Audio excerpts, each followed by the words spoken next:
What you see here is $10,000 on the table. You can take this money as a loan, but I will charge you a little bit of interest rate.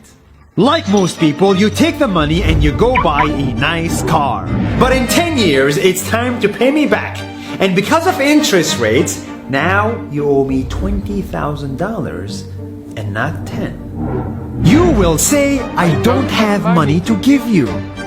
And if you don't, I take your car and a piece of your house.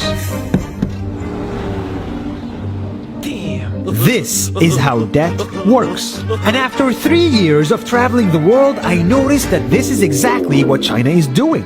For example, take the small island nation of Sri Lanka. This developing country needs money and China has a lot of it. So Sri Lanka took billions of dollars in Chinese loans. It was easy money just there to be taken. And with that, they built skyscrapers, highways, airports, and shipping ports. The country grew and prospered. But few years later, this easy money came with interest rates, and Sri Lanka was so much in debt that it couldn't pay back China its money. And the only way out was to give China control of what they had built. In other words, Sri Lanka lost a piece of its home to China because of debt. This is the Chinese money trap. And it's a real thing I saw all over the world. In Papua New Guinea, I saw $2 billion in loans given by the Chinese to build skyscrapers, infrastructures, and ports. But there is no way this remote developing country can pay it back or its interest rate, and the only way out is to give China control of the country. In the Maldives, Pakistan, Malaysia, Laos, Kazakhstan, Mongolia, Egypt, Kenya, and South Africa,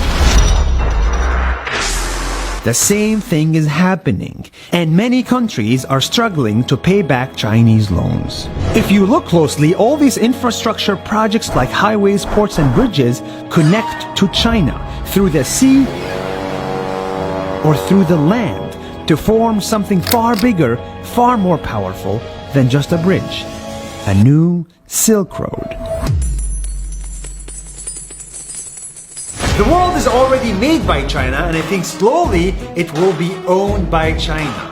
Don't get me wrong, building bridges, ports, highways, and airports is a great thing for the people and the country, but they come at a very high cost. And when these countries can't pay back the loans, these countries will lose their homes.